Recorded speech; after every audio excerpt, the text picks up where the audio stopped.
Welcome everybody back to the channel. Today, please ignore the fact that I'm wearing the same shirt as I was in last video I've been recording. This is the second video today I've recorded, so get off my back, okay? Get off my back. Alright, I'm not on the level of YouTube yet where I change clothes per shoot, so without further ado, I am going to actually talk about the Switch console again, the Nintendo Switch console. I just made a video on it a couple days ago.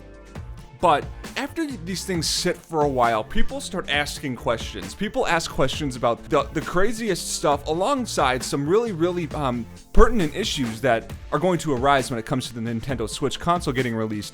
And that is it going to kill off the DS console, the handheld device, the Nintendo DS? You guys know what I'm talking about. I'm over-explaining stuff. The Wii U and the Wii itself have been dead since release. We know that for a fact.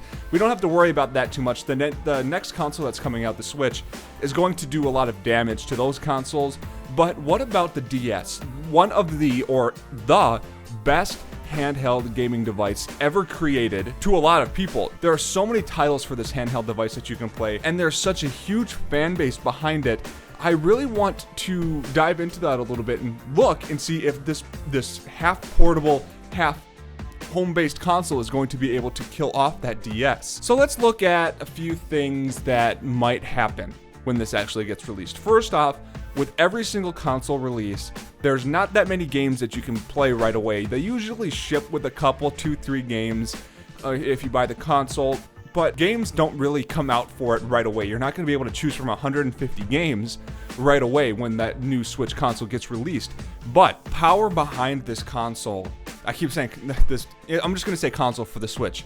The power behind this console is so great that for a handheld device, I'm trying to say, the power for this handheld device is so great that it can compete with consoles. So when you're moving around this Vita-looking device and you're going to the bus or you're going to the toilet to play your Skyrim games, that the power behind it is going to be a lot more apparent than the DS. So if they're not going to upgrade the DS with power, people that are power hungry, the people that are future-proofing themselves, are going to go more towards the Switch for a handheld device. Yes, I mean, the Switch can be used as a console, also a handheld, but if somebody is looking for a handheld device and the salesman's like, yeah, you can use this as a handheld device, it's the most powerful one you can get right now, but you can also plug it into your TV and play it there if you're not mobile.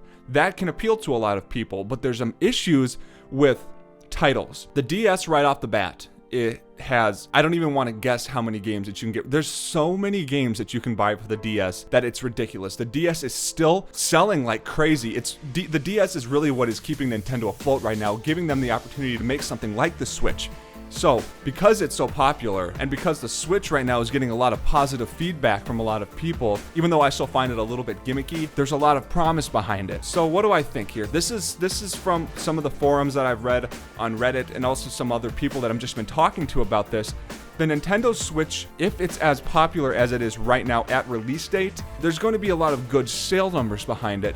And if this device sells enough, the Nintendo Switch console, if it sells enough to be able to make a Gen 2 or like a Nintendo Switch 2, maybe a Nintendo Switch 3, if the numbers are good enough for them to do that, that is when the DS is going to start diminishing in sale numbers. Because right off the bat, the first one itself is going to be like the original test run for the hybrid home-based and handheld console. It's the first one that people are really making that are super solid. You know, I mean, the Vita kind of does it a little bit as well, but it's the first one. So that being the case, the DS itself is not gonna, oh man, I just hit the mic. The DS itself is not going to actually fail when this gets released, because there are so many people still loving that DS, and the first time that the Nintendo Switch drops, the people aren't going to be in it right away. There might be a lot of people that are trying it out. It might be a great console, but the first ever release with the limited game numbers and the fact that not a lot of people are going to really know how to use it,